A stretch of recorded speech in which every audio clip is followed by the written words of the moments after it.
The Supreme Court is scheduled to hear on Friday a batch of pleas challenging laws permitting the funding of political parties through the electoral bond scheme. Electoral bonds have been pitched as an alternative to cash donations made to political parties as part of efforts to bring transparency in political funding. A bench of Justices B.R. Gavae and B.V. Nagratana is likely to take up the PILs by the NGO Association for Democratic Reforms, the political party Communist Party of India, Marxist, and other petitioners. Advocate Prashant Bhushan, appearing for the NGO, had mentioned on April 5 the matter before the then CJI N.V. Ramna, saying the issue was critical and needed an urgent hearing.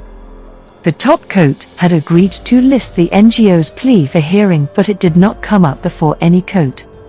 Earlier, Bhushan had sought an urgent listing of the PIL from the Apex Court on October 4 last year, seeking a direction to the centre not to open any further window for the sale of electoral bonds during the pendency of a case pertaining to funding of political parties and alleged lack of transparency in their accounts. The NGO, which had filed the PIL in 2017 on the alleged issue of corruption and subversion of democracy through illicit and foreign funding of political parties and lack of transparency in the accounts of all political parties, had filed an interim application in March this year before the assembly polls in West Bengal and Assam, seeking that window for sale of electoral bonds be not reopened.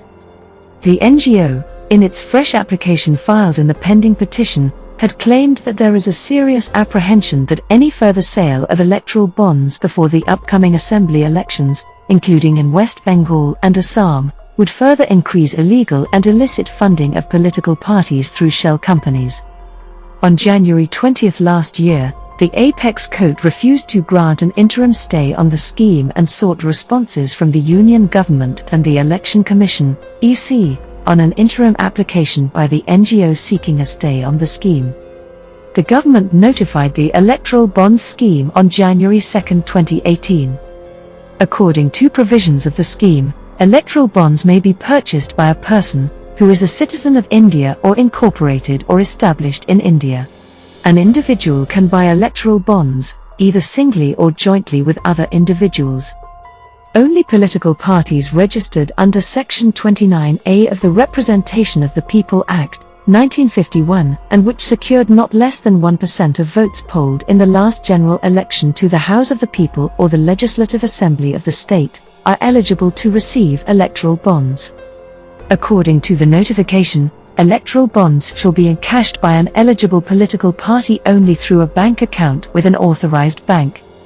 The Apex Court had in April 2019 declined to stay the Centre's Electoral Bond Scheme 2018 and made it clear that it would accord an in-depth hearing on the pleas, as the Centre and the EC have raised weighty issues having tremendous bearing on the sanctity of the electoral process in the country. The Union Government and the EC had earlier taken contrary stands in the court over political funding, with the government wanting to maintain the anonymity of donors of bonds and the poll panel batting for revealing the names of donors for transparency.